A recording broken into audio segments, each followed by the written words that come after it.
Press pause, put the controller down, it's time to talk about something extra. My name is TJ Leo. I'm Andrew. And we are back for another top 50 list. We've only done one of these so far, and that was the top 50 Super Nintendo games list. So if you haven't checked that out, make sure you go watch it, because the format of these this sort of mini-series will be the same. So basically what I have, this is all me, just to be clear. This is all my thoughts, my opinion, and it's just fun for myself and Andrew to go through it and reminisce and shock him with my placement when I can. Yeah, because I fucking hate ranking things. I have sort of a nebulous collection of these are what I think is the best, and they have no particular order most of the time. Yeah, and honestly, even before the show, I reviewed it and went, I'm switching a couple around.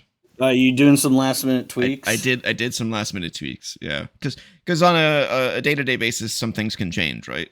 Yeah. It's really more of a case of what's your top 50 at this moment. Exactly. Right, because like if you're in the mood for something, you're gonna want it more. You're gonna like it more.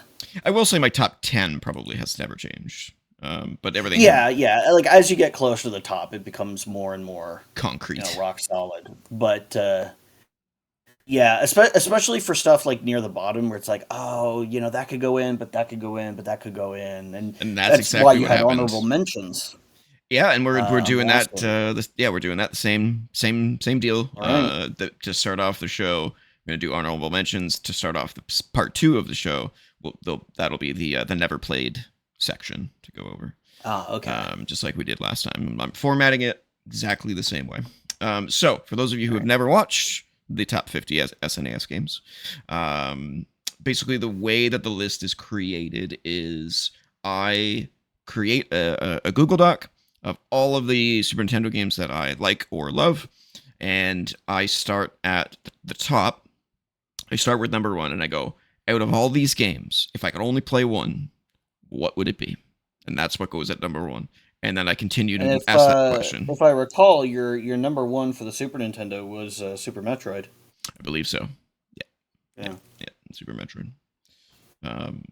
Which can on any day be switched with Chrono Trigger, I think, at times. Yeah. But those two are like so perfect to me.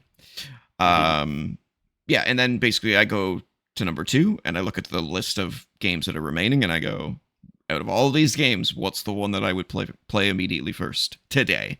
So it doesn't necessarily, this list doesn't necessarily exist in a time warp when these games came out. It exists today in the mindset that I'm in today with what would, out of all these games, which one would I rather play? And that's the way the list is created. It's your preferences. Yes. Not objectively, these are what I think are the best on the system. Exactly. Some of them may be that, but that's not the... Yeah, I mean, typically, the ones that you genuinely think are the best are also going to be at the top. Yeah. But that's not the...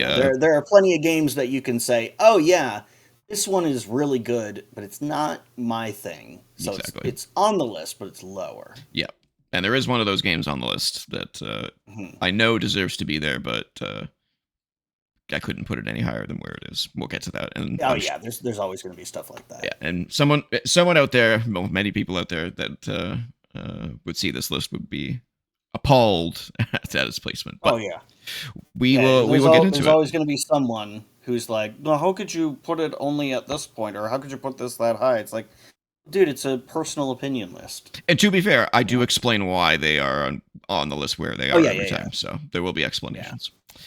All right, so so the first time we did top SNES list, originally this entire series of top 50s was going to be generational, but the problem with the SNES Genesis era was that I really didn't play a whole lot of Genesis, so it ended up being like 48 SNES games and then like 2 Genesis games, and I was like, we'll just pretend the Genesis doesn't exist for that one. Yeah, I mean, there are games, and I said this last time. There are games on the Genesis that I love, that I love dearly, and would put up, near the top alongside most any Super Nintendo game that could go in that top 10. But Could I muster up 50 games that I would say are the best on the Genesis? I don't think so. No. The Genesis just part of the problem is that a lot of the games that are multi-platform are generally better on the Super Nintendo. Not always, but most of the time. Like 4 out of 5 times, the Super Nintendo version is better, just because the system is generally more capable. Indeed. So, yeah. Yeah, but this time and moving forward, the top 50 lists will be generational, so they will not be specific to one console. So this one, we are starting with the next generation that came right after the Super Nintendo and Genesis era, which was the N64 PlayStation 1 era. Now, I know what you're saying. Okay, so you're... What about the Saturn? Yeah, what about the Saturn? What about the TurboGrafx? All that good stuff? No. TurboGrafx? What do you mean TurboGrafx? TurboGrafx came out before. Was that the SNES sort of era? Yeah, TurboGrafx came out in '89, I think. That just at least shows in you. Japan. Well, that just shows you how much I don't know about that system. Yeah, but I couldn't even give you a top 10 for the TurboGrafx. It's like Rondo of Blood, I guess. There's a pretty good version of Splatterhouse. Yeah, there is. Yeah, that's true. But yeah, so this will be PS1 and N64 games only. That generation. Yeah, that's what we're going to do today. I'm very excited because I love doing these things. It's just a walk down memory lane, and it gives us so many opportunities for discussions about everything. So yeah, and games that we may not like talk about in any other circumstance, because like, why would you bring this up? Like, when are we ever going to talk about? Like, you remember we were doing Screenshot Scope? I think last week. Well, whenever this comes out, I have no idea. We did it at some point in the past. Yeah. And I guessed, and I was wrong, but one of the screenshots I guessed was for Vanguard Bandits. Do you know how long it is since I last spoke about Vanguard Bandits to a person or even thought about it? And that's actually one of the more exciting things about this list too, is the fact that I really hope that there's games on this list that you've never played, because then you could see them and be like, oh, maybe I should check that out. Especially as we get closer and closer to modern generations, where it's easier to get a hold of that stuff. I mean, it's pretty easy to get a hold of PS1 and N64 games right now. This is true. Depending on how you want to do it. This is true. This is definitely true. All right, well, let's start off with the honorable mentions. So these are games that didn't quite make the top 50 cut. And some of these were in the top 50, but had to be bumped down. These are in no particular order. Actually, they may be in alphabetical order. But let's start with the honorable mentions. Starting with 1080 Snowboarding, the N64. Good game. It's a good game. Good game. I just feel like it's not the best in its series. I think the GameCube one is much better. Sure. And there's just much better snowboarding games in general. Maybe not during this generation. Actually, yeah, there is one. Say, but we're also like you're ranking this based on what you would play today. With like, this is a list made as of 2025. If this was a list as of the end of those systems' lifetimes, so like the early 2000s, 1080 Snowboarding I think would be on the list, because that was the best snowboarding game, I think. Yeah, I agree. That was out at the time. Yep, I agree. SSX Tricky wasn't out. 1080 Avalanche wasn't out. No. Avalanche. What was that game? Steep. Oh God, Steep was far off. Yeah. SSX was the big one for sure. But it was a good game. It just it doesn't make the cut with the criteria. I like it better than any of the Cool Borders games, and I played those. I played those a fair amount. Yep. All right, let's get to the next one here. Blast Core, the N64. I'm surprised this isn't on the list. It's a tough list. It's a tough list to get onto. Yeah. It's a pretty good gen. I mean, if this was an N64 list, first of all, again, it wouldn't be a top 50. No. This would definitely be on the list. Yeah. This is N64 and PlayStation. It's more understandable. Yeah, this one is fun. But I mean, I can see why it would get bumped. Some of the levels were kind of frustrating. The first few levels are fun, and then it just kind of gets old eventually. There's a few in there that are just like cruel. Yeah, and I'm It's not just a. unkind. I liked driving around the truck to destroy things, but I Mm. didn't like the guy with the jetpack. I thought the controls were all kind of funky with him. Yeah. But it's a good game, you know.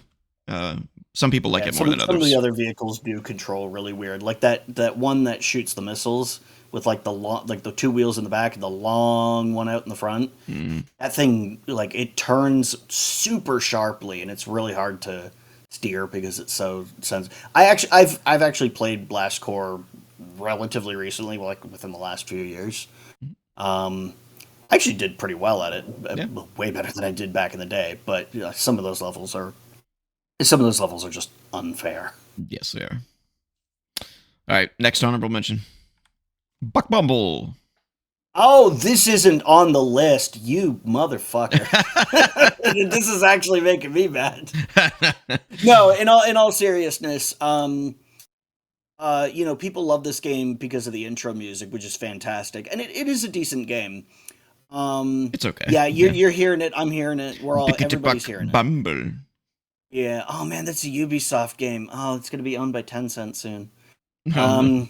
Yeah, whatever. That's for a regular Press Pause episode. Yeah. Um, it is a decent game. The control scheme It's a does leave a little. little something to be desired. I think Yeah. there's better ways of doing it. Granted, it was still pretty early in the days of like full 3D flight And it was one controls stick with the too. N64. Yeah, and when like you can say, oh, but Star Fox controlled perfectly. It's like, yeah, but Star Fox It's on also rails. didn't have you. It's mostly on rails. It doesn't have you walking around on the ground. It's not. It's not exactly a fair comparison. No. All right. Still a good game though. Yeah, still a good game. Just not good enough. Why it's an honorable mention. Exactly. Crash Bandicoot, the series. The series, yeah, that's fair. They're fine. They're fine, but I was never crazy about them. I do think they're gorgeous games to look at. They look really really good for what the PS1 is capable of. Mhm. They're really colorful. They're the characters are very animated and well detailed as much as they can be on the PS1. Mm. The sound effects are good as well. Crash is like whoa and all of his little vocalizations are very entertaining and It's pretty challenging too. it's reasonably challenging, but it's not impossibly difficult. Mm. But it's just fine. Yeah, it's just fine. It's It almost doesn't. it's almost like the first edition of like an auto runner, except you don't automatically Yeah. run, but you Yeah. really can't stop. So you know, Mm, I mean, you can, I guess, in certain spots, but yeah, it's fine. Not it's good enough. fine. Next up, Duke Nukem 64. Yeah, that's fair. When I think about this, I prefer the think, PC version. yeah, exactly. Stole the words right out of my mouth. That's the only reason it's Yeah. not on the list. It's in my mind, it's a PC game, and I will probably do some sort of PC game list at some point that will like span Yeah. all of the generations. And So there's two main issues with this version of the game. One of them is that they cut a bunch of the voice lines because it was Nintendo at the Nintendo. time, and they And- had a and the stricter girls. policy. Yep. Well, you could save the girls in this. They were there, and you could save them, which I actually do like because in all the other versions he just leaves them there, and it's like, but isn't he all about saving the babes? yeah, So that is actually one thing about this version that I prefer. Hmm. But they cut some of the spicier Duke lines, Yeah. and also there's no music Yeah. during the gameplay because apparently they had an issue with getting both the dialogue, like the Duke lines, and the music at the same time, so they went with the quips. But then they cut some of them out, so it's like I kind of would have preferred the music, honestly. That's Also, a how little- can you? What exactly is the difficulty with getting both music and voice lines in there? I understand that that's apparently the issue, but I've never heard a technical explanation as to why. Like, File is it a size, memory maybe? thing? Yeah. Is it a bandwidth thing? Like, I don't really understand. I There's don't know. plenty of games on the N64 that have music and voice lines at the same time. Yep. I So don't what know. exactly happened here? I will say though, this game does have some cool visual, I would say, upgrades in most cases. They remodeled some stuff, they redesigned some stuff, um, and it looks a bit nicer in some ways on the N64. They also they redid a bunch of the weapons. Some of them just look different, and then some of them are actually like behave differently. Mhm. So it's sort of an interesting alternative take. Mhm. And I will say, I mean, if you're going to play a console version of Duke, this is definitely better than the PlayStation version, Yeah. which is very close to the PC version but doesn't run very well. Yeah. And it's arguably better than the Saturn version, which is actually a pretty good version of the game, but performance is also kind of shaky. It's not as bad as the PlayStation version, but you know. Yeah. Also, keep in mind, just in general, you the viewer, you'll notice that a lot of these are N64 games. There's the ratio from N64 to PlayStation is a little bit higher to 64. It was my main console of choice back then.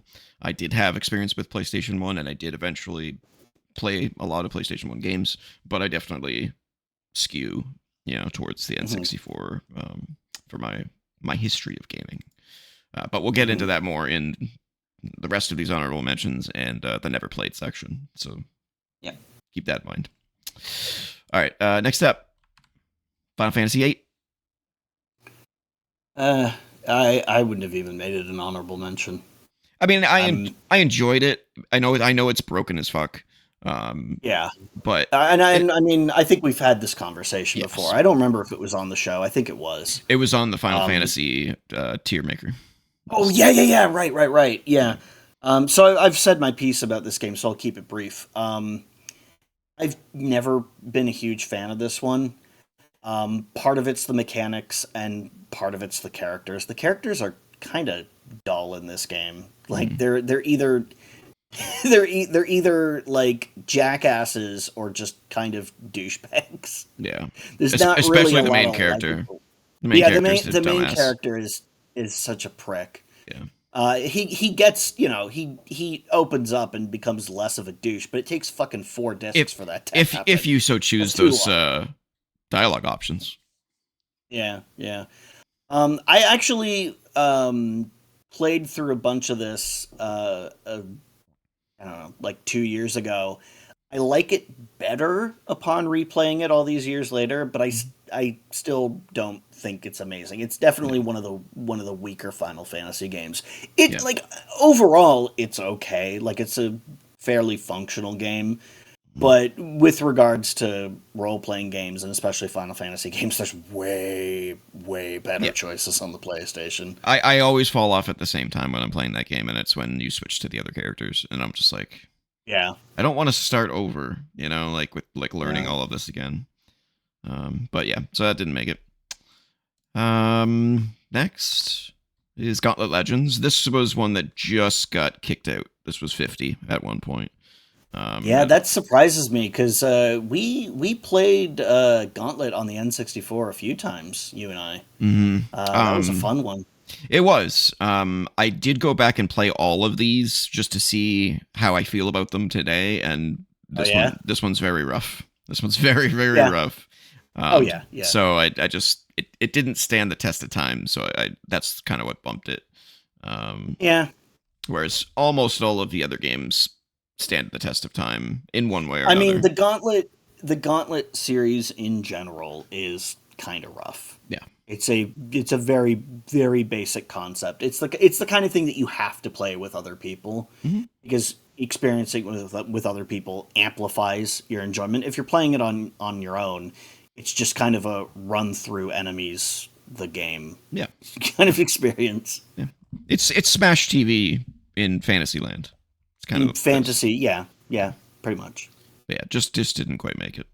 What else we got? Hexen 64. Again, same reason as Duke Nukem. Like Yeah, playing on PC. it's definitely PC version is definitely the way to go, especially now with that remaster, Mhm. which we Exactly. played the Heretic half of Mhm. recently. Yep. This N64 version, by the way, is much closer to the PC version than Duke Nukem. Mm. Um, I mean, I did play Hex it- in 64 all the time, but oh yeah. You and I played it. yeah, going back to it, I believe, didn't you own this one? I own it. It's behind me. Yeah, Yeah. yeah. Yeah. All right. Next. Definitely a better way to play it than the PlayStation or Saturn versions. Neither one of those runs particularly well. Mischief Makers is an honorable mention, really. Mhm. I think it's great. I never got sucked into it enough for it to be like one of my favorites or anything like that. It is kind of repetitive.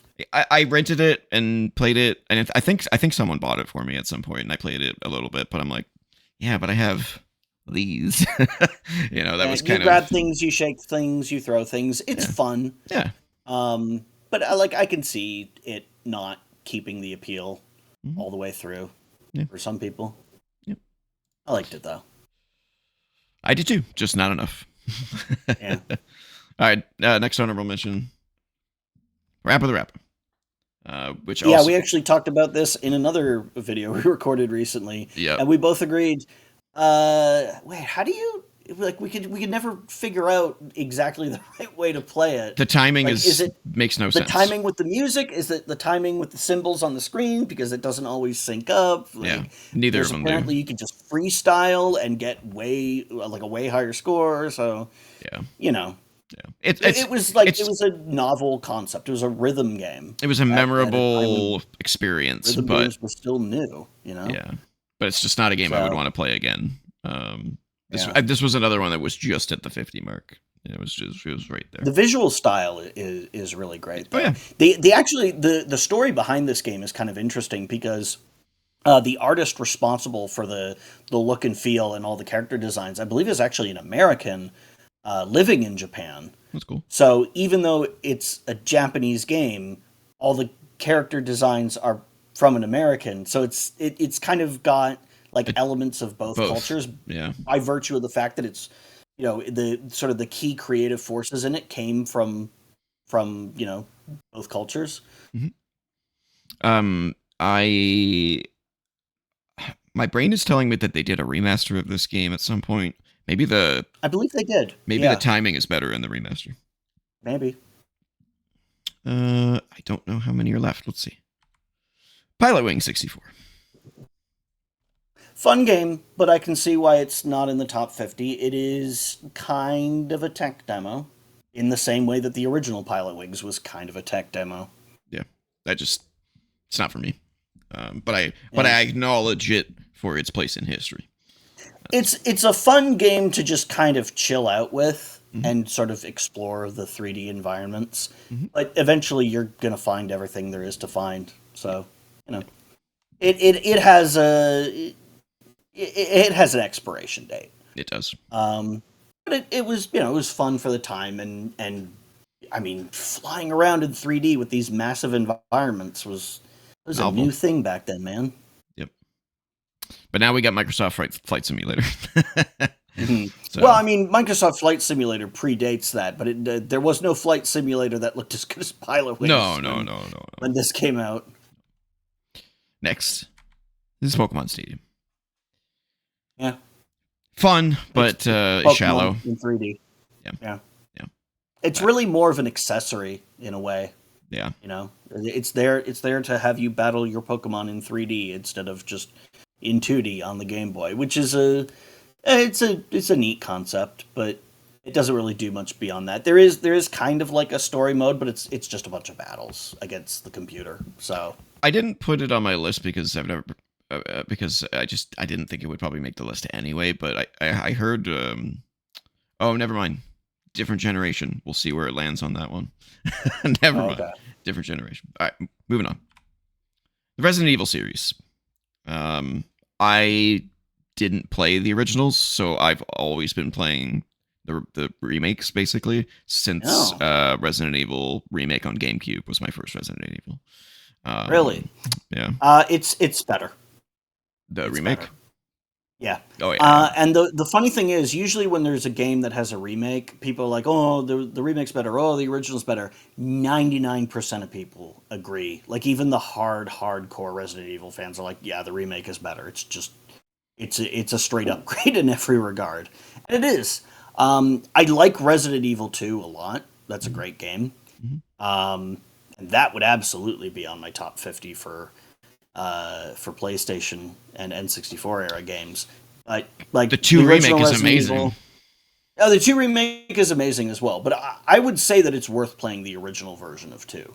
It's not really worth playing the original version of 1 if you've played the remake. I've definitely like seen documentaries and gameplay of it with the Yeah, bad voice yeah, acting and all that stuff. So yeah. I was almost a Jill sandwich. Hmm. I think we're getting almost to the end of the honorable mentions here. Spider-Man. Decent game, Yeah, decent game on but the PlayStation. yeah. Probably the first decent like hero game in 3D.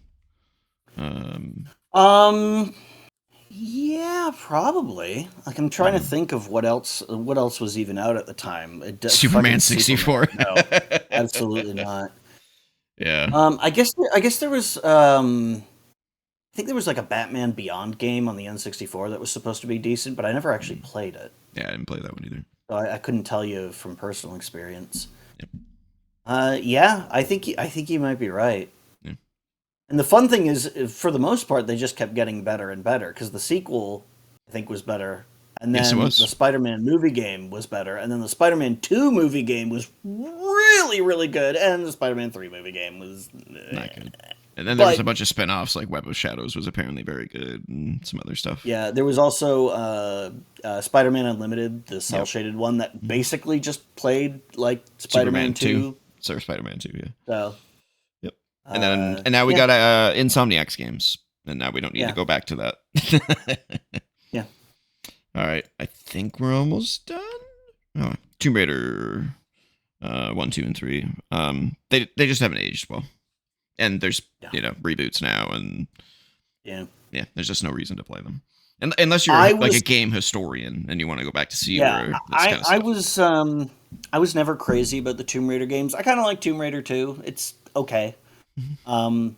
But like that's the extent of my like for it. It's like, oh Yeah, yeah, Tomb Raider 2, that was okay. yeah, that's basically Right? where I Yeah. am. Yeah. Anything else? Oh, Twisted Metal series.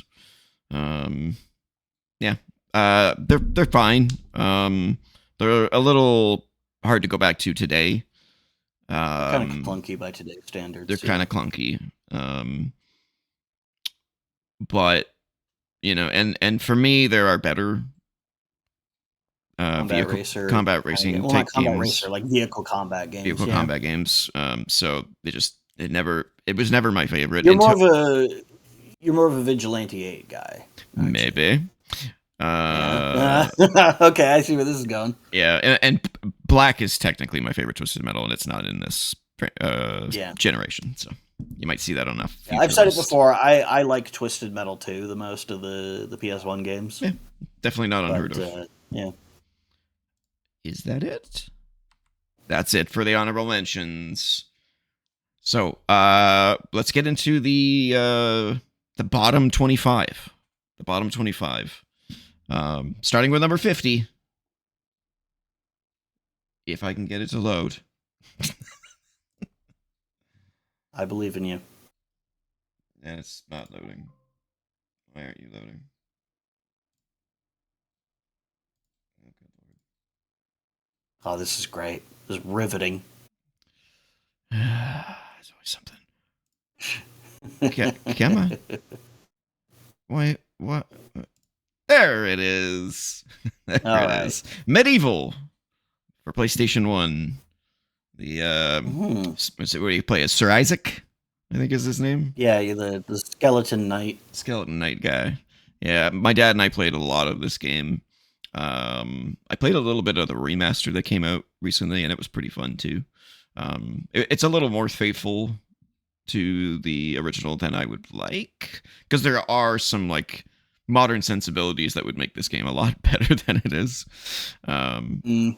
But it was super fun and super creepy and also super funny, and lots of little gadgets and attacks, and it was just humorous. It was a humorous I think I horror played game. a demo of this or the second one briefly back in the day, but I never. Other than that, I never really had much experience with the series. I should give them a try because Yeah, I have heard that they're good. yeah. I don't think I ever played 2 for some reason. Oh, I know why. It's because I played Medieval because I had the PlayStation, and then I swapped back to the N64, so I would have missed everything after that point. So that's probably why I never played that one. But yeah, the first one was great, and the remaster is very, very faithful to it, and looks very, very good. So yeah, number 50 is Medieval. Whoa. Number 2. No, number 49. Number 49 is Pokemon Snap. So this would be way higher for me. Yeah, I know. I love this game. I know you do. Let's see. Here we go. Yeah, like, so this is my preferred way to play Pokemon. just take pictures. Yeah. Yeah, it's a clever concept, and I had a lot of fun with it. It is a little shallow, you know. You beat the levels, and then you go through them once more, and then you try to find like the little things that you didn't get, and then it's kind of over. Yeah. Yep. So it's a little shallow. It's a good rental. Kind of feel the same way about the new one that came out. It was a new Pokemon Snap. It's basically the same thing. Yeah, but it's way deeper because you've got day and night cycles, and you've got way more areas, and then you've got variations of every area. Like there's way more to it. I suppose when I pictured a new gen Pokemon Snap, I pictured me being able to walk around instead of being on a tram like I'm at a Disney World ride. Like why can't I go? Why can't I be like a photographer in the wild looking for Pokemon? Like I think that'd be a little bit more interesting than sitting on a cart. But it was still fun. It was still cool. Obviously, it's on my top 50 list, so I still enjoy it. But again, the criteria of the game is which of these games would I rather play, and that's as we go up the list. I would rather play this one. I would rather play this one. I would rather play this one. Yeah. So there you go. Number 48. You might be surprised by, and you might hate me even more actually with how low some of these are. So this is Soul Reaver, Legacy of Kain.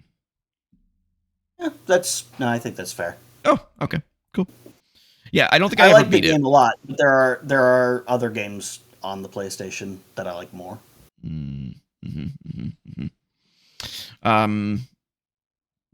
So I never actually beat this game, and I definitely never played the sequel. I was gonna try the remasters, but there's just too much coming out right now. So yeah, I might get around to it at some point, but time will tell. But very cool, atmospheric, action, story-driven game with beautiful visuals at the time.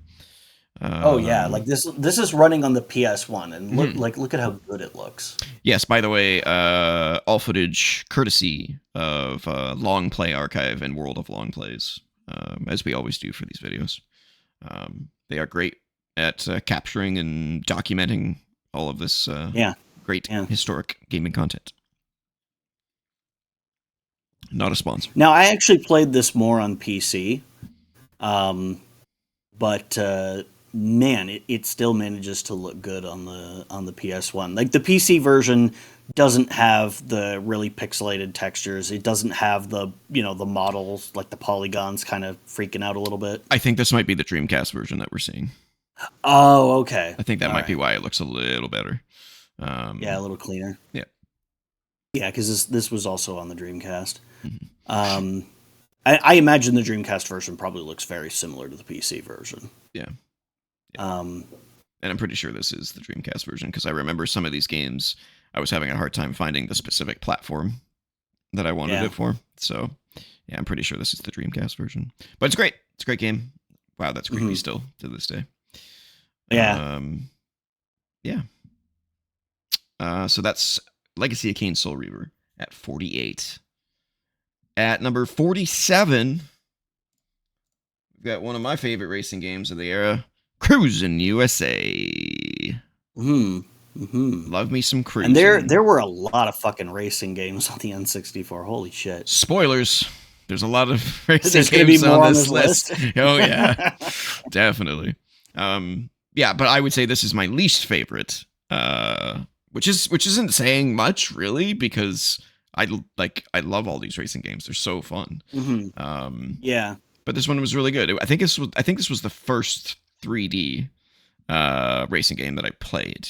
But we'll get to the others when we get to them. But yeah, the music in this was great. The controls were very arcadey.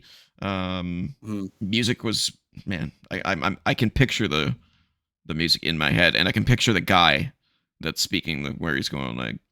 I can't remember what he specifically says. If it's like 3, 2, 1, go, or if it's get ready, set, go, or whatever it is. But I can hear his voice in my head. Great game, super fun, classic arcade racing. Yep. Number 46, Mario Party 2. So none of these would make a list for me ever. Because of the blisters on your hand. Well, I mean, the blisters are I was gonna say they're insult to injury, but I guess they're technically injury to insult, aren't they? Yeah. I just don't think these video game, board game, mini game things are that great. I can see why people like them. I just don't. I just don't get into them. I like them. They were good to play with my sister and some of my buddies at the time. Again, I'm not saying that this is like one of the best games of all time or anything, but it was fun for the time. I'm kind of interested in playing Jamboree just to see how far they've come, because I think the last one I played was 3, which I think they're on like 87 now of the Mario Party games. There's so many fucking Mario Party games. Yeah. And they say Jamboree is one of the best. Same thing with Superstars, which is like an amalgamation, and it's not boards. It's just the mini games, which is interesting. But yeah, I had tons of fun with Mario Party and Mario Party 2, but Mario Party 2 is definitely the better of the two games. It is the better boards and the better mini games. So 3 was good too, and then everything went off the rails kind of at that point. All right, number 45. Very interested to see what you think of this placement. All right.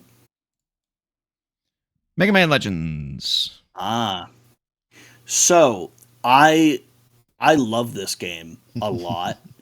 I totally understand why some people don't like it. This doesn't mean I don't like it. Just yeah, no, but there are people out there who just despise this game. Yeah, for sure. Despite loving Mega Man. I get it. It's number one, it's super different, and number two, it could control better. Yeah, it's a little part of the issue is that it is pre-dual analog, so it doesn't have like one stick for moving and one stick for camera. It would really benefit from that. And honestly, you wouldn't have to change much with regards to controls other than that to really to really make it play really, really well. But it does take some getting used to. Yeah, you can only move on like 6 axes basically, and then it's like you like forward, turning. Backward, and then you can turn in place like tank style, and you can strafe left and right, and you can steer while you're moving, but it's not like Mario 64 where you just aim the stick where you want to go. Right. It is what it is. I enjoyed it. I'm able to enjoy it in spite of that, but I can understand why people don't love it as much as I do, or just don't love it at all. Yeah. I never beat it. This is one of my all-time favorites. Yeah. Yeah. I never played the sequel. I played it once. Yeah. Yeah. All right. The next one you might find funny, but I really like this next game. And that is Winback, Covert Operations. You know what? I kind of like this game as well, but I haven't played it since back in the day, so I don't know how well it holds up. It holds up all right. I went back, like I said, I went back and played all of these just to kind of feel them out. Yeah. And it could be considered the first cover-based shooter. It really could. Yeah. Kind of. Because it does have a cover system that you do need to use. Yeah. And it's got like laser targeting. Yeah. Again, it's on the N64, so you kind of needed they kind of needed to figure out a way to do third-person shooting a little bit better because, like, Yeah. I mean, there's certain games where it's just feels awkward, you know. Yeah. But it felt great in There this. is And a then, there is a PS2 version of this game, which I believe has like full voice acting and improved like models and stuff. But I've never actually played that version. let me see if I can get the. Yeah. See, there's your cover. Yep. Like it was, Pop out, take aim. and you don't have to be in cover to shoot, which is cool. There's like lock on combat. Yep. Pretty good visuals for the N64 as well. A little drab. Yeah, the character models are pretty good for that era. The character animation is quite nice. He's actually transitioning between the different animations really smoothly, like much more smoothly than most characters in other games would. Like the way he goes, from running to into cover, stopping, aiming, crouching, standing back up. Like it all looks very natural and very smooth, which is more than you can say for kind of a lot of games back then. Yep. Yeah, I remember this one being pretty fun back in the day. I also remember in multiplayer, if you just kicked somebody, it was an instant kill. Yeah. Which I always thought was kind of strange. It's like, oh, I got to shoot them multiple times, but if I get up close and do a kick, it's a one hit. Insta kill. You just Spartan kick them. Yeah. Yeah, you do actually. Yeah. It's great. Yeah, I like that game. It's really fun. All right, number 43, all-time classic. Wave Race 64. I actually didn't enjoy Wave Race 64 that much back in the day. Really? Interesting. Yeah, for some reason it just didn't click with me, but I loved Blue Storm. Gotcha. I should probably go back and try this one again. I mean, Blue Storm and Wave Race 1 are pretty similar. Obviously, Blue Storm looks a lot better. Well, this is technically the second game. The original Wave Race was a Game Boy game. Oh, interesting. Weird how that happened. It's not not good. Not worth your time. Yeah, like it's just a Game Boy game. Like it's a top-down racing game, but because it's on the Game Boy, it's not like there's any water physics, So it's the same as any other top-down racing game. It's just drawn to look like jet skis. But this one does actually have water physics, which is so remarkable. The waves are generated in real time, and your jet ski does interact with them. And the way that it works is actually the wave pattern is only generated a certain distance out from the character. And the rest of the water is just flat, but because of the rendering resolution, at least when you're playing it on the real thing, if you play it on an emulator and run it in like 4K, you can tell. Yeah. At the original resolution, you'd never be able to tell that the rest of the water is just flat because there's just not enough pixels in the image to resolve that kind of detail. Like here, which I'm assuming is captured from a real N64 because it kind of looks like it. It's really hard to tell. Like if I didn't know that the water was flat, beyond like 20 feet from your character, I wouldn't be able to tell. I would just assume, oh yeah, it's not rendering well because it's the N64. Yeah. The GameCube version actually does the same thing, except the distance out from your character that the waves are rendered is way further. Yep. Way further. Yeah, no, I love these games. I was kind of confused when they stopped making them. I'm not sure. Yeah, why haven't they made another one? They just stopped at Blue Storm. You would think a Wii version of this would have been like in the bag, Yeah. We race. Yeah, I mean, what's most surprising is that they didn't take the opportunity to sell you a plastic piece of crap to stick the controller in, like handlebars for the jet ski, and use it for gyro controls, which actually would have been kind of sick, but you wouldn't necessarily need that attachment for it. Same thing with Mario Kart on the Wii. You don't need that fucking steering wheel. You can just hold the Wii remote sideways and turn it like it's a wheel. It's true. It's true. Great game. Number 42, one of our personal favorites. Tenchu. Yeah, this one's good. Yeah, I spent a lot of time with this game. I remember, I think it was on Screenshot Scope, and I couldn't remember the blood, and then I went back and played it for this list, and I was like, oh yeah, that's bloody. You cut them up, and it's super bloody. This comes right out of them. Yeah, I don't know why this guy keeps stopping. Yeah. This game came out in that era where like stealth games were becoming a thing all of a sudden, because like Thief and Metal Gear Solid came out alongside the original Tenchu within the span of I think a year. So it was all just it kind of all just came out at once. Everybody kind of had the same idea. Let's do stealth. The music was so good too. It's in my head right now.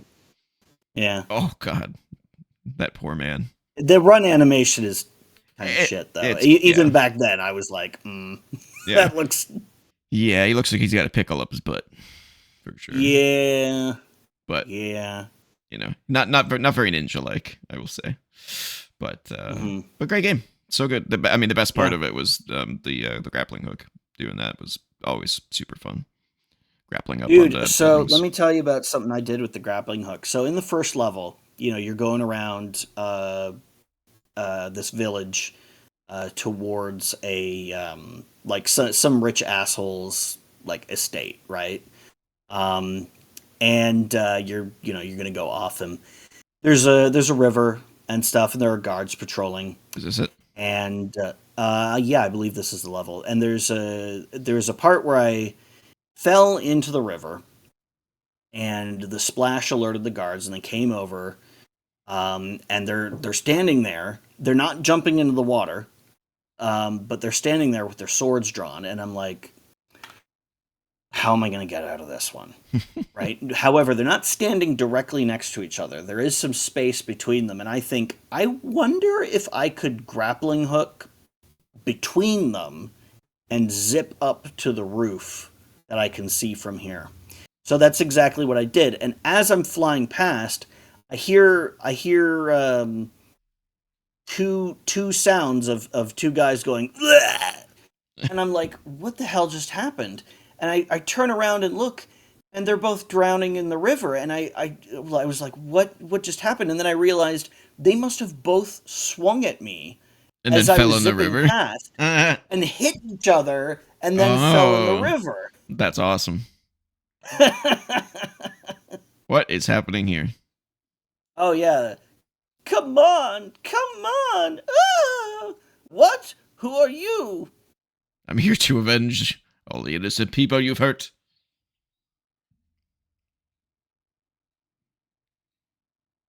And then, looks like you chose the wrong party to crash. Yeah. I know this I know this part pretty well because I've seen it a lot. Yeah. I kind of want to play this game now. It's good. Yeah. It's a good game. But we don't have time. We got to keep going. Number 41 is sort of in this style of game. That's Bushido Blade. Bushido Blade, man, yeah. Or Bushido. I played this one a lot. You say Bushido, I say Bushido. Well, it is Bushido, so I'm saying it right.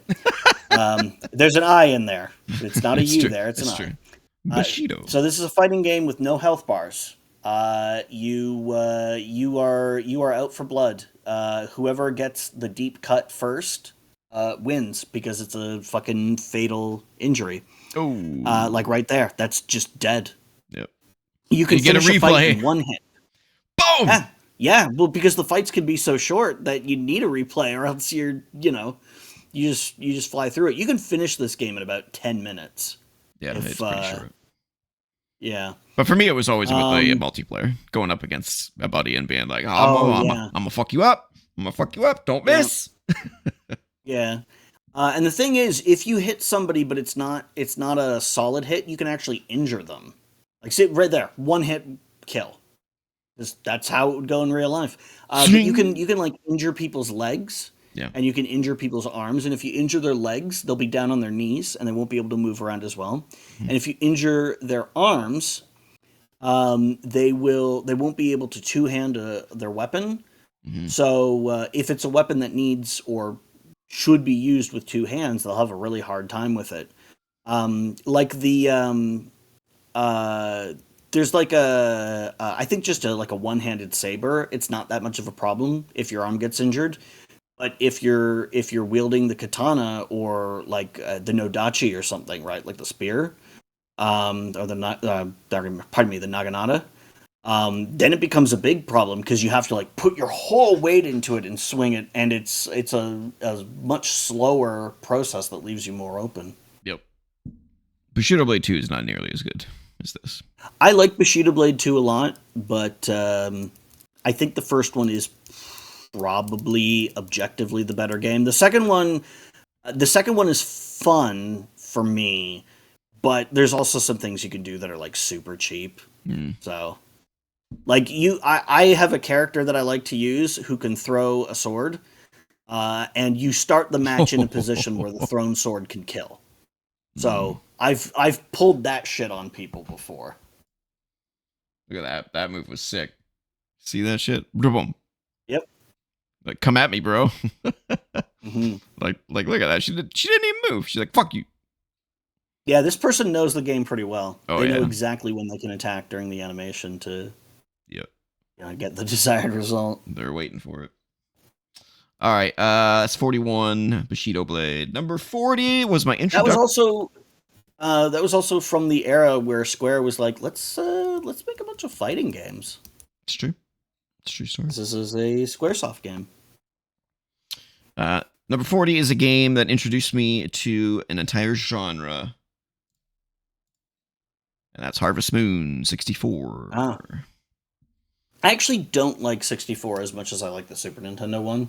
But obviously that's not, it's not part of this list. No. Yeah. My favorite one is Friends of Mineral Town on the Game Boy Advance. My favorite was Stardew Valley. Yeah. Yeah. That kind of outdid it. But this was my favorite Harvest Moon game for sure. You want to know the funniest thing about this game? And I don't know if it's really an issue with this game so much, but one time I was playing this on an emulator, and there was some kind of flaw, presumably in the emulation, that would cause certain letters of the alphabet to just not appear in the text. Huh. So it was like it would like I'd be reading the text and it'd just be like because every few words is missing a crucial letter. It's just gibberish. It's an ancient language. Yeah, that's an emulation issue with how I think how they load text files, textures and tiles and stuff. Yeah, love this game. The days are really short in this version. They are. But there isn't as much to do in this version, though. So maybe that's why. Like Stardew Valley, there's so much to do in that. I wish the days were longer in that game because, good lord. Yeah, but I mean, even compared to like the Super Nintendo Harvest Moon, it felt like the days were way shorter in this one. Or maybe it just takes longer to get around. I don't know. But I always found that a little bit frustrating. I felt like the days could stand to be like even just a minute or two longer. Yeah. Oh, also another funny thing about this game. So in this game, you can flirt with girls and establish a relationship and get married and have children. Here's a funny thing. So there is presumably a love stat in the game that says like, oh, the girl loves you, this much, and once you cross a certain threshold, you can propose to her, and she'll say yes, and you get married. And then once you're married, once you pass a certain threshold, you'll have children. The thing is, when that threshold is crossed, your wife becomes pregnant immediately. Damn. And you will know that because her dialogue changes. Mm. And so I remember I was playing this, and like I talked to my wife in the game, and she said her usual line, and then I gave her a gift, and she thanked me for it, and then I talked to her again, and she had different dialogue, and I recognized that as, oh, this is the start of her pregnancy.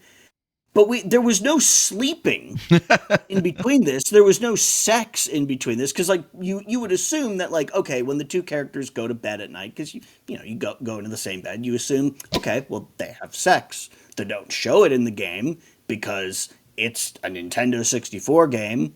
But presumably, like most married couples, they do it in bed at night. I mean, if you're a farmer, you're definitely not doing it during the day. You got you Got shit to do.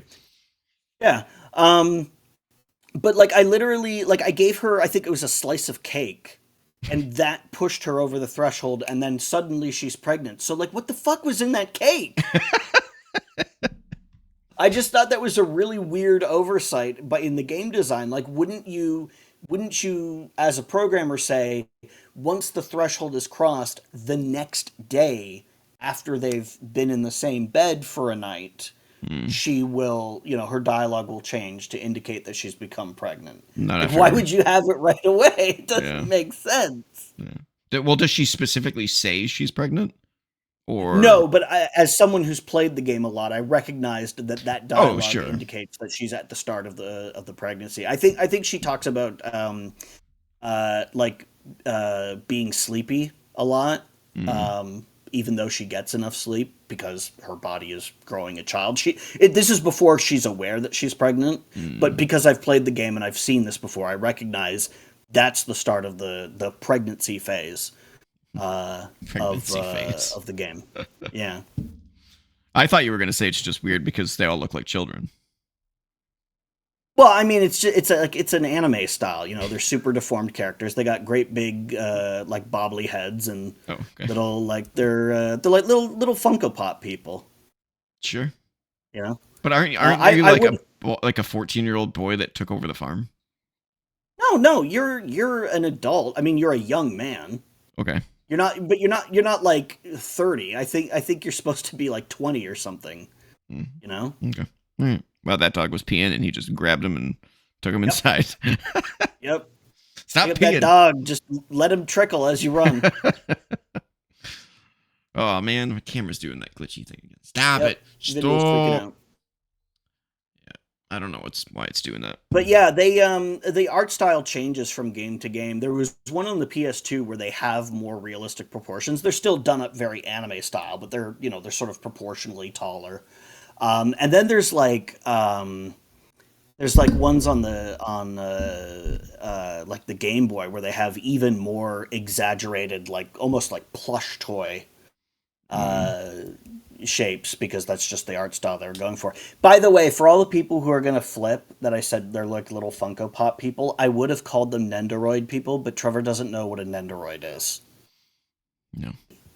Okay? I am the person who knows anime. He is not. So he's not going to understand that reference, even though it's the one I wanted to say. Yep. I just wanted to be clear about that. I think Funko Pops are ugly as fuck. Oh, that's mean. It was the only frame of reference that he would have had for that style. It's true. It's a true statement. It's chibi. I will say, yeah, chibi. That's okay. I would have said that if I knew that you knew what that word meant. Okay. I will say, Funko's non-pop figures are actually pretty nice, but they focus on those ugly little fucking things. So. Well, they might not be around much longer because they're, I guess, laying off like 13,000 people soon or something like that. Oh, God. So what am I supposed to do here? Am I supposed to be pissed off that they're laying off people, or happy that they might be going out of business? Yeah. Here's what I wish. I wish they had put all their eggs in a better basket. That was a better product.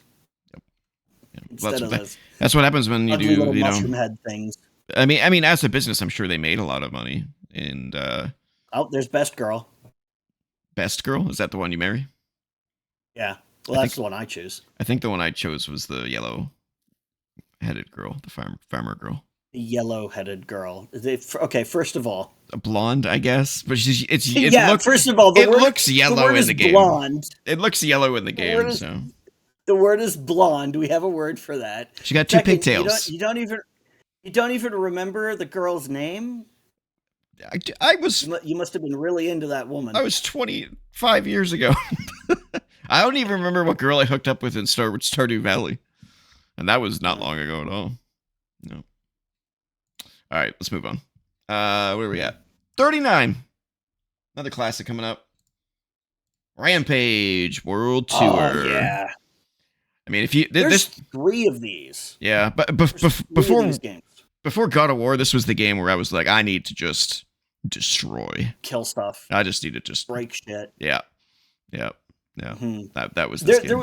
I didn't even know that the third one existed until like a year or two ago. Because there's Rampage World Tour, Rampage Universal Tour, and then Rampage Through Time, which I only learned about fairly recently. Yeah, and these are on both the PlayStation and the N64. Basically the same game on both. Yep. Yeah, and they're sort of reimaginings of the original arcade game, which is actually pretty fun as well. Yep. But these are, hey, they look way better, they control way better, they sound way better, and there's just way more shit going on. It's a little difficult. It's just an all-around improvement. Yeah. Yeah, it can be difficult, especially later on in the game. Yeah, you need co-op for this game. Man, these are fun. Yeah. Oh yeah, and of course they're 2-player. Yeah, I love reaching through the window, pulling somebody out, and then eating them. Pulling somebody out, yeah. I like it when you hit the plumbing, like there's a toilet there, and you hit that, and the pipe breaks and sprays you, and you're like, oh yeah, you fall. What the fuck is that? Yeah. No, it's fun. This guy's just obviously playing it efficiently. But, yeah, you get up to the top of the buildings and you just punch down. Man, like these sound effects are burned permanently into my brain because I'm watching this video, which we have no audio for, and I'm hearing the sound effects of the windows, like of the pump, pump, pump, and then finally shattering. Yep. Yep. Oh man, I love this game. Yep. Great game. Good pick. Yeah. Why spank you? I mean, they're pretty much everything from this point on is. They're all good classic games at this point. Mm-hmm. So let's get on to the next one, which is Bomberman 64, which I mostly played, if it will load, at some point in the current... Yeah, well, that's not the multiplayer. I'm pretty sure there's multiplayer in here, but the multiplayer stuff was fantastic. Yeah, the multiplayer in this game is great. I mean, Bomberman has always been kind of a multiplayer game. But because this game is 3D, so you have multiple heights and stuff. So it's not just going through like a screen-sized grid with a different block arrangement. There's like actual level design in here. Yep. And the multiplayer arenas are like actual arenas. Yeah, this is my favorite Bomberman game. Me too. Absolutely. I love this one. Yeah, it's so good. Sound effects are great. Music's great. Visuals are cute. My favorite level was the one with the water underneath, and there's like different levels and stairs and stuff like that you can go up, and the water level slowly rises the longer your game takes. It's pretty cool. You want to know the funny thing about the Bomberman character models here? There's almost no 3D elements because the Bomberman characters are basically just a bunch of circles. Yeah. So they just have a 2D circle that renders like faces you from any angle. Oh, that's smart. So there's almost no actual like 3D polygons. Like I think the face is a polygonal model with a texture because the eyes have to like face, in a certain direction. But like the head, the little pom-pom on the top, his hands, his feet. Yeah, you can kind of tell. They kind of just fit. It's almost like the shading is the same from any angle. They kind of do the same thing on the bombs in Super Mario 64. Yep. And the hands on the thwomps are also just 2D circle images. Yep. They had to be smart back then. They had to be frugal with what they had. Yeah. So. All right. Next up, this is where we get into the controversy because I'm sure this game would be way higher on people's lists, but for me, but I couldn't not put it on the list. So, and that is Symphony of the Night at 37. Yeah, I love this game. Yeah, I've tried. Yeah, I know this isn't your style of Castlevania. No. It's, it's you would think I would like it, like it's a Metroidvania, Yep. Castlevania. It's got a little bit of story.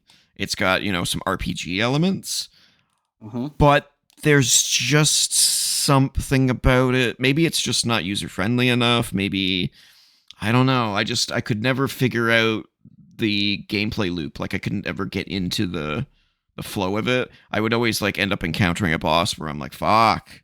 How am I supposed to beat this piece of Yeah, shit? you can sometimes find yourselves in situations where it's like, oh, you're not ready for this. Yeah, or Yeah. where do I go? I know I should be going that way, but I went that way and there was nothing that way. So like, what am I missing? Yeah. So it got a little. I've tried probably 5 times, and it just I play for several hours, and I'm like, I like this, and then I hit that point, and then I get frustrated, Right. and then I fall off, just like this guy just fell off the tower. Yeah, I mean, it's understandable. I personally love this game. Millions I do. still think it's the best Castlevania game. And I could play it a million times. If I have played it a million times, I could play it a million more. How is there no 2D Castlevania games being made now? That's so baffling to me. I don't know. Because Konami's stupid. Yeah. Sell your IP off, man. Like you're not doing anything with it. Or just like hire somebody to do it. Like license it out to somebody else and be like, hey, you want to make the next Castlevania game? There you go. Give Castlevania to the Silk Song guys. Yeah. Or you could just play Bloodstained, which, disclosure, I'm a Kickstarter backer of.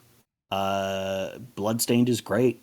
Yep. If it was a Castlevania game, I'd say it's the best Castlevania game. Ooh. I mean, it is basically the best Castlevania game. But it's not officially Castlevania. But I mean, it's Castlevania. It's Castlevania. Yeah. All right. I can't say much more because I can't say I haven't beat the game and I don't have enough with it to put it any higher, and I've always wished that they would do. You remember how during the 360 days they were doing a lot of HD versions of games, like they had Street Fighter 2 HD remix and stuff. I always wanted them to do that to this game. I'm a little shocked that they didn't. Well, no, I'm not, because it's Konami. Konami's fucking. But it's also a lot of work. Like, there's a lot of animation frames in this game you'd have to redraw. I mean, Digital Clips would love to get their hands on this. Big companies like that, and who's the other guys that are really good at the 2D stuff? There's Digital Clips, WayForward. Oh yeah. They could do it. Oh, I bet WayForward would fucking crush it. Yeah. Because they did that DuckTales remake. Mm-hmm. It was really good. Yep. They most of WayForward and most of Digital Clips' stuff is fantastic. So. Yeah. All right. This game's gorgeous. It's a ton of fun. I love it. I get it that it's not quite your thing, but I wish it was. I want it to be. Yeah. That's why I've tried it so many times.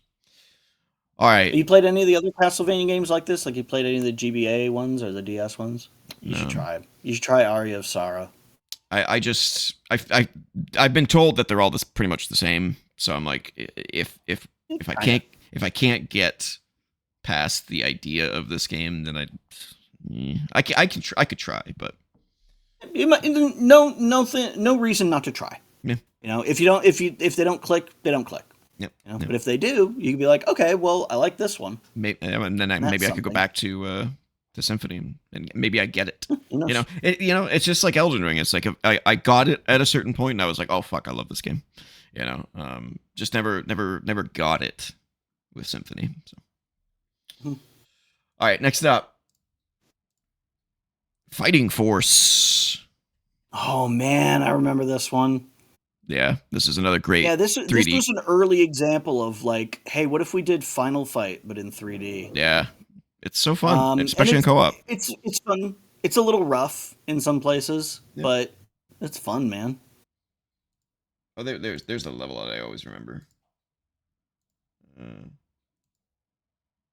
Yeah, the elevator. where you can pull the bars off the handle, like the. Yeah. By the way, this is a fucking huge elevator.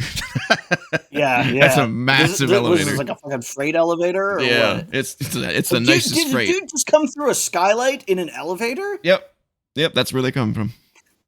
So he was on top of the elevator, just hanging out and being like, "Okay, now it's my time to." See, there's another one. And another one. I mean, I guess where else are they going to come from in an elevator? But the door. damn, dude. Well, no, because it's going between floors. Well, that's true. Well, it doesn't appear to be moving Are they right gonna now. stop at each floor, and a guy gets on. There. Wait. It wasn't the moving. Now it's elevator- moving. Oh yeah, you're right. It wasn't. Yeah, it wasn't moving. And now the doors. Oh, here we go. Open and Here we like, go. Boom. Oh yeah. So that is exactly what's going to happen. Okay. And then It's doing it before I can finish the joke. Yeah, and then while it's stuck, that's when they jump through the ceiling. For some reason. Oh, okay. Now, is another guy going to come through the ceiling and shatter the same glass that's already been shattered? Oh, there he rips it. Yeah, I love that. I love being able to do that stuff. Environmental stuff in brawlers is so fun. So there was, you'll probably remember this because I think everybody had this. The orange sampler disc, the demo disc that came with the PlayStation for years and years and years. There was a red one as well, but I think most people had the orange one. And that was the one that had like the Parappa demo and stuff like that. There was a secret demo in that where if you hit one of the shoulder buttons, it would spin the tiles that the games were shown on, and they would show, some of them would have like button combinations, and if you highlighted that tile and did the button combinations, you would get a secret demo, and the demo for this was one of those secret demos. Oh, that's cool. And the funny thing about that secret demo is the sound effects were all fucked up. Oh, really? They were like really corrupted and glitchy sounding. I don't know if they just fucked up the encoding for them or what, but So it was on all of them, or was it just your copy? No, it was on all of them. Oh, that's funny. Yeah. Bummer. Yeah. So I don't know how that happened. It always stuck in my head, like, why is the demo for this got fucked up sound effects? Because I didn't find that out until the full version of this game was already out, and I'd played the full version first, and I was like, oh, cool. There's a Fighting Force demo. I mean, I've already played it, but I wonder what the demo's like, if it's different. It was different. It had fucked up sound effects. In a bad way. I never played the sequel. There was a Fighting Force 2, but I never. Yeah, there was. I never played it either. Yeah. All right. What are we at? 36. So it's 35. Conker's Bad Fur Day. Mm-hmm. Oh, good, and he's in the poo level. Oh, of course. I did not intend for that, but it's great. No, it was destiny. Yep. So I'm going to say something that people are going to be angry at me for. I only ever really spent any time with the Xbox version of this game. That's okay. I don't think it's a big deal. I think. Okay. They bleeped the swearing in the Xbox version. Yeah, okay. Like, I don't know what they're saying behind those bleeps. Come on.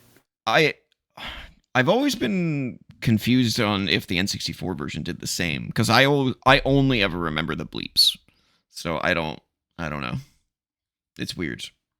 No, as far as I know, the N64 version is uncensored, and I think the Xbox version is once you beat the game. I think you unlock the profanity mode, which is a stupid thing to do. Why not just have it? Yeah, profanity. But like, I don't I don't care. I just want to play the game, right? Like, the fact that they say swears is like not the appeal for me. It's the game, and it is actually a surprisingly fun game. It's Banjo-Kazooie 3. That's what it is. Basically. Yeah. Do you remember when this game was going to be a family-friendly game? Mm-hmm. And then they were like, "Fuck that!" Quest? Yeah. Yeah, and then for some reason they said, "What if we put profanity and titties in the game? What if instead of like, you know." Yeah, like what if the game starts out with him waking up after being blackout drunk the night before? Yeah. Yeah, ginger bastard. There you go. There's swear. And the funny thing is, you can kind of see like little remains of the family friendly game underneath. Like, I remember I got to the flower where you have to lead the bee to her, and I was like, oh yeah, that's definitely the kind of thing they'd put in a kid's game. It's like, oh, flowers and bees. Except now the flower has giant titties, and the bee is a horny old man. So it's like, oh, okay, I see what they did here, but I can see the all ages version I hope that preceded it. I hope the audio recording kept that, because when you said titties, it did one of those like robot voice distortions. Oh, So it was like, oh no, those never seem to make it through, which is disappointing because sometimes that happens with you as well. oh my And I'm just god. thinking, oh, I hope that comes across, but it So- never does. no. Well, it might now that we're using a different setup. Riverside Oh, may it have might. Riverside may have filtered that stuff out. But yeah, you were like, Maybe. they just added titties to it. Tittytron, It was so Transformer yep. with breasts. Yeah, yeah. Um, Titties yeah, to like I her. said, I played the Xbox version of this. It's fine, you know. Yeah, it's fun. It's got some dark humor in it, and it's amusing. All right, I am the great mighty Pooh, and I will throw my shit at you. A huge supply of tish comes from my chocolate starfish. How about some scat, you little twat? I got you back. All right, I like it. What number are you on? Like, Also, this is one of the best looking games on the N64. Like, I know we're looking at Shit Mountain right now, but it like the character modeling and animation is like actually really, really top notch. Sweet corn. Like, look at sweet corn is the only thing that makes it through my rear. But seriously, can we go 2 seconds without talking about the shit? This game looks really good, even though it's kind of shit right now. But that's only because it's good. It's the good shit. There you go. Now you got a crying bee instead. Yeah. No, it's a great game. I can't believe it didn't get a sequel. This is the horny bee. Yeah. Oh, is that the horny bee? Yeah. That makes sense. All right, let's move on to 34. Which is Rogue Squadron on the N64. Yeah. Oh, man, this thing was mind-blowing when it came out. Mind-blowing. Yeah, it was. Especially the Hoth level. Game. See if I can find the Hoth level here. Yeah. I mean, I prefer the second one on the GameCube. That's just because it's like a straight upgrade in every way. But this game is still fantastic. Like, again, incredibly good looking game. And this is from Factor 5. And Factor 5, they were kind of wizards with the N64. They figured out how to get it to look and run better than just about anybody, including Nintendo themselves.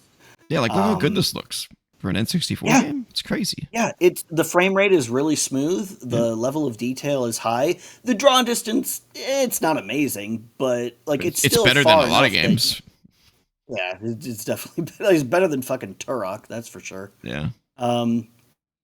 Yeah, I like this is a great game, and it sounds like Star Wars too. They get all the sounds right. They got all the laser sounds from the movie. They got the Star Wars theme, and it's so good.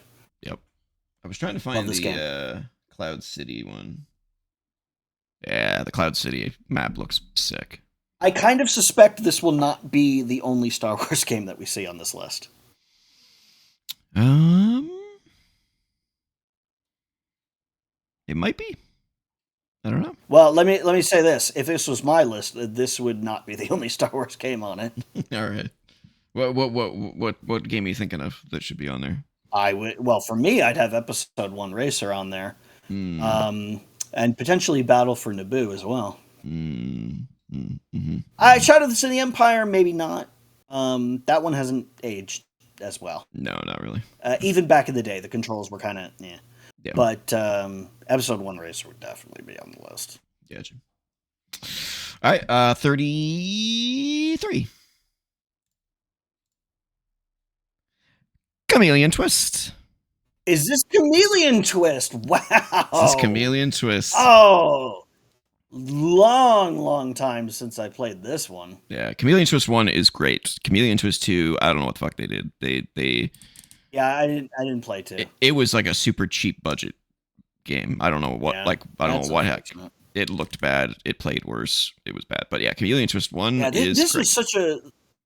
Was such a weird, fun little game. Mm-hmm. And the gimmick is that you have a long ass tongue, and you use it and you steer it with the stick, and when it reaches the end, it goes. Blah, blah, blah, blah, blah. Yep. But if you latch onto something with it, and then let go of the button, your character just pulls themselves, like they retract the tongue, but they go about it by following the path that the tongue took. So if you do a lot of spins, your character goes. There you go. There was a hook shot kind of thing you just did. Spinning around it to get to a place. Yeah. Yep. Yeah. Fun game. Yeah. Super underrated game. Yeah. I don't know why they felt the need to put the little dots coming out, but like, look at that. Whee! Oh, you fucked up. Maybe it was maybe it was to help with like smaller television screens, because like we're so used to big screen TVs back then. You got to remember, a lot of people playing were like on like 13-inch TVs. I mean, I played it on a 13-inch screen. I have that screen sitting right next to me still.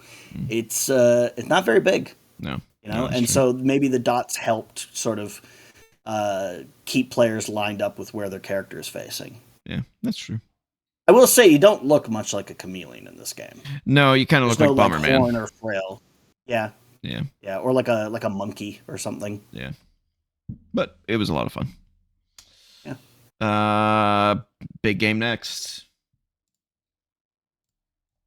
Tony Hawk 2. Oh, yeah. I thought this was the best one out of the four. Yeah, this would be near the top for me. I like it. It was just a time and place thing, so that's why it's a little bit further down the list. But here's the thing. I fucking love the Tony Hawk's Pro Skater games. I love those games. They're one of the few games that I'm actually like legitimately really, really good at. Oh, good. Like I said, on a video that may or may not have come out by the time this comes out. Who knows? I 100%ed it on the fucking iPhone with touchscreen controls. Oh, That's how good I am. Yep. That was the moment where I realized I'm pretty good at this game. I was good at this game, but I've lost my muscle memory for all the tricks and everything. I never lost it. The muscle memory, like when I picked up the 1 and 2 remake, I just went right back into it like I'd never stopped. You know, so good. It just immediately came back. It's in my blood. It's in my DNA. Whee! Fucking love these games, and I agree with you. This is the best one. Yeah, of the ones that were on the PS1. Yep. Dude, playing the remake though with online, oh god, it's so good. Was 2 the one that had Superman in it? Not the character, the song. No, that was the first one. The first one, I love that song. That song is engraved in my brain. Yeah, that song's great. And they know, because when you load up the remake, that's the song that's on the title screen. Smart people. Yeah, they knew. I gotta add that to my Spotify playlist. Yeah. Yeah, great game. Absolutely great game. All right, next. I kind of cheated with this one, but it's the Spyro trilogy, basically. Instead of having all 3 separately on the list, because they're all kind of the same thing. They are. They do get better with each one, but they have little incremental changes. But it's like Spyro 2 is basically Spyro 1 with a new set of levels. Because I'd say there's more story to it. So surprisingly, but like game design wise, like the mechanics are very, very similar. I think 3 at flying stages, like they're very, very similar games. There's almost no story in the first game. Like no one talks. Yeah, in the same way that the trilogy of Crash games are all very, very similar games. Yeah. Which I mean, is fine because the formula is good. I remember playing Spyro back then and thinking, like, this is shockingly good. Mm-hmm. Like, I remember being really surprised at how much fun I was having. Look how good he looks.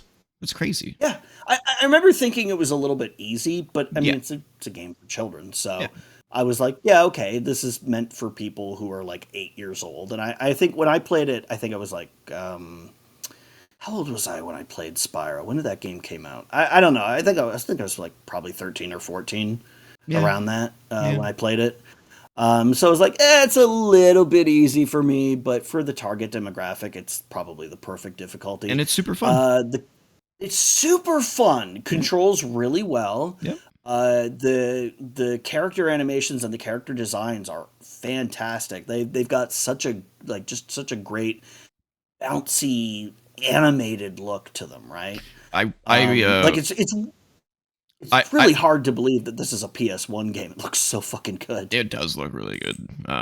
The remasters I actually played recently, played all three of these games, and they're fantastic still. And they look amazing with the remasters because I think they were done by Toys for Bob, who does all like the remasters. Yes, so those remasters look incredible. Yeah, the thing I like about those is when you find the dragons like he just did here. In the original games, there's like 2 or 3 like adult dragon models that they use just for every adult dragon. Yep. There's not that much variety in them. For the remaster, they went and gave unique designs to each one. Yep. I thought that was a really cool idea and fantastic. A good change to make. Because the reason why they did that back then is just the limitations. Like, it's a lot of work to model that many for characters who are only going to appear for like 30 seconds, right? But when you're doing a remaster and most of the game design is already done because you're, remaking a game instead of starting from scratch, it's like, yeah, you can probably justify the effort of giving them all unique models. So they did.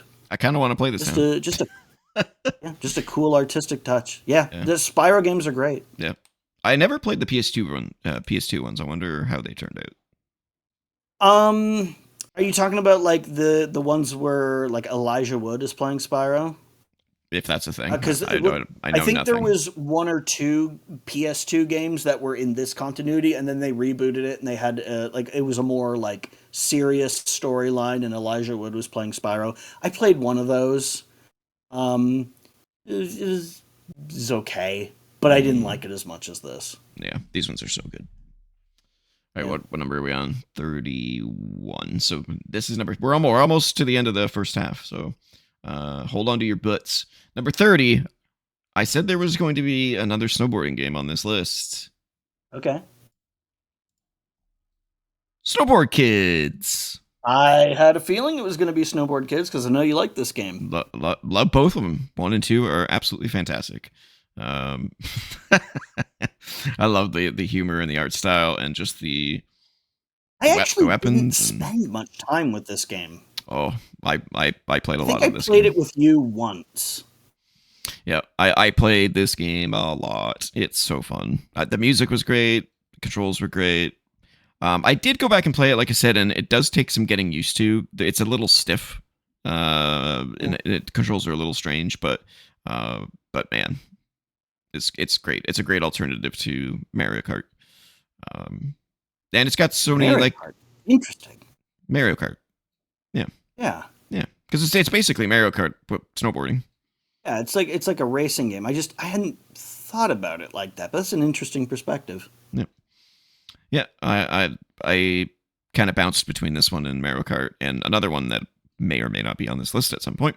There was just great kart racing type games on that system.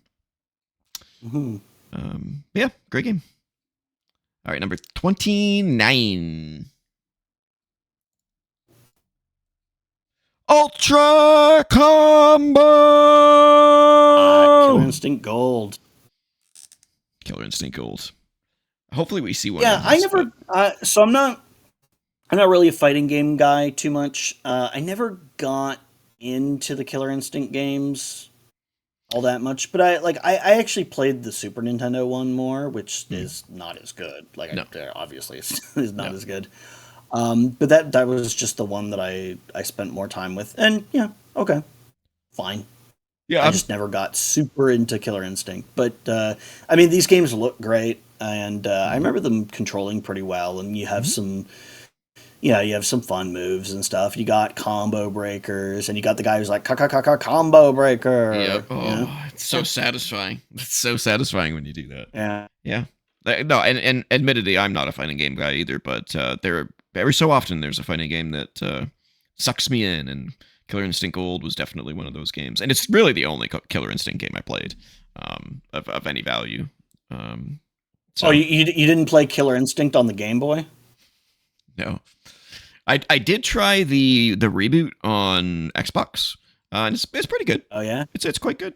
But I'm not a fighting game guy. I can't get sucked in for that long. At least not anymore. Back Yeah. then, I had a lot more free time on my hands, so could play more variety of games. But yeah, no, this was super fun. Yeah, the goal of every match for me was to get that guy to yell at me. Ultra combo. So good. So good. It's just one of those satisfying gaming moments when you get that. Mhm. Where are we here? 29. So we're at 28. Mario Golf 64. Which was my sort of my initiation into the world of golf. Besides, Oh, besides real life mini golf, I guess. yeah. Besides your dad. Yeah. Yeah. Well, he used to play like on the PC. He used to play Lynx. Remember that game? Yeah. Um, Yeah. but this was my sort of introduction to golf, and it's great. Yeah. It's fantastic. It holds up to this day. It's really fun. It's sort of it's sort of akin to like Hot Shots golf. Yep. It's more of an arcadey type of thing than a simulation thing. It's Exactly. about having goofy fun. Yep. I've said this many times, and I'll say it again. I like NES Open Yeah. on the NES, but I mean, the thing about golf games is that in a lot of ways, the only thing that's changed is the graphics, because the method of time it so that the bar fills and you hit it when it's at the right power level, and then you hit it when the bar comes back and it's at the right accuracy. That's how a lot of these games do it. There are some games where you like flick the stick and stuff, but overall, like the golf experience in video games hasn't really gotten any more realistic. No. Except for, I guess, like Wii Sports Golf VR, because you actually do swing a thing there. Yeah. But yeah, I mean, yeah, it's fine. Yeah. Fine. I love me some Mario Golf. I've been told that the GameCube one is the best one, but I never played that one for some reason. So I might have to check it out for the next list. But for now, Mario Golf sits at 28. 27. This one might be controversial for some people. Guess we'll find out. GoldenEye 007. Oh yeah, I was like, what is this country? Oh, because it's not higher. Mm-hmm. Yeah. So I'm kind of mixed on this. Like on your positioning of it, and I've again, this is another thing I've said before.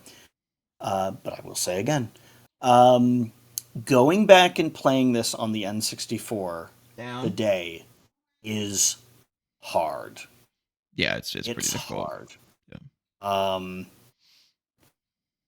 But if you play it with that emulator that's customized for GoldenEye and Perfect Dark and has the mouse and keyboard support, it is so good and holds up brilliantly. So it really kind of becomes a question of, if you're going to rate it, are you going to rate it with the original experience, or are you going to rate it with the best possible experience that is unofficial? Mine are all the official way to play it. Yeah. The original way. In that sense, yes, I agree with the placement. It was awesome at the time, but we didn't know that there were better ways to do controls in first-person shooters. And it's now we know. And it's not even just that. Like, you could play this game today, but the key fun of this game was multiplayer, and the frame rate takes a pretty big hit in multiplayer. The frame rate is it's pretty. The frame choppy. rate gets rough when you got 4 players, especially if everybody has like explosives. But the bigger issue for me is the replayability. Slideshow.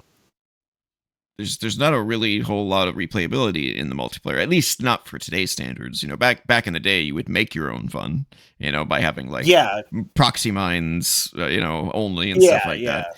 But there's not like capture the flag and deathmatch and team. And there's no bots. It's just you and it's basically always just a free for all kind of thing with slightly different conditions. Yeah.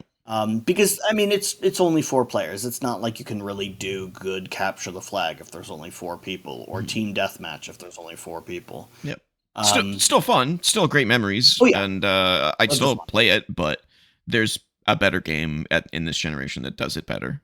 So that's why it got bumped down this far on the But list. back then, man, this was the fixture at Mhm. sleepovers, birthday parties, just getting together with people for any fucking reason, like Yep. after school or whatever. Yep. This game was like was always played at least one round of. This was You know, Halo. this was Before Halo. Yeah, this was Halo for the N64 basically. Yeah. This was the game that always got played. Absolutely. Yeah. Absolutely. I think it's at a good spot. Okay. Considering you're judging them based on how they are today rather than they were at the time. Yeah. And you have to see the rest of the list. I think you put it. Yeah, I think you've put it in a good place. Okay. Some of the stuff that's above here, you might bat an eye at for it being above GoldenEye, but maybe not. We'll see. We'll see. Well, there's only one left to get to before the end of this episode, and then the other half will come in a separate episode. So let's get to that final one, 26. Bloody Roar. Another fighting game. Yeah, I've actually never played these. Oh. Yeah. So I have basically nothing to say. It is a great sort of Tekken-like brawler where you can do ring outs. That's kind of I wouldn't say it's the best way to win, but it's the typical way that I do it. It's a way to win. Yeah. But obviously the big sort of pull of this game is you can transform into a beast. Well, no, you start off as a human, and then you build up a gauge, and then you can go, and you get a whole new set of attacks. And then you unleash your persona. You're so ruining this right now. Oh, my God. Hey, don't blame me. Blame furries. Everyone should play. Oh, out of the ring. Look at that. Just shoved them out of the ring. just kind of punch nudging until they get the fuck out. Tumble. Yeah. This is clearly somebody who plays very well. Somebody who knows what they're doing and can just fuck up the game. I don't know which one is he. Oh, mirror match. Boom! Wow, that is a crazy headbutt. Wow. He transformed. Screen couch scope. Wow, we got a lion and a warthog. Who's gonna win? Mm-hmm. My bet is on the warthog. Stacked. That's one way of putting it. Oh wow! I wonder. Just bitch slapped him. Oh, he's doing it again. Should we give the warthog giant boobs or should we not? And clearly, giant boobs won out. Boobs. They're like, someone will like this. Giant pointy boobs. Yeah, because it's the PS1. She got the Madonnas going on. Yeah, Lara Croft's. Yep. Actually, no, her boobs are separated. Lara Croft's were not. That's true. That's true. They were one. She technically has better boobs. Laura Croft had a uniboob situation. Yeah. Just one long triangular boob. All right, ladies and gentlemen, that is very hard to buy lingerie for. Yeah, well, that's true. You go to La Senza to get fitted, and they're like, "Lady, I'm sorry, I don't know what the fuck's going on here. I can't do it for you. We'll have to custom order this." Yeah. So that is the honorable mentions and 50 through 26. On the next edition of the top 50, we will count down 25 through 1, and we will also go through a list of games that I either never played or didn't play enough of for me to be able to put it on this list, so that you know that they were kind of disqualified in a way. And yeah, that's all we have the time for. This is all we have the time for. That's it. Cannot speak English. It's over. If you want to follow me on the socials, I'm at TJ-Leo on BlueSky. And I am at Ninjas on BlueSky. If you want to email us, you could do He's glitching out, people. He's crashing. I got to reboot him. We got to end this fast before he crashes completely. You can email us at co.op.podcast@gmail.com. Don't forget to comment, like, share, subscribe, ring the bell for notifications, and join the Co-op Club Discord community server. And if you're so inclined, patreon.com/co-op entertainment if you want to throw us a few dollars to help us out and support the channel. Until next time, get back to gaming.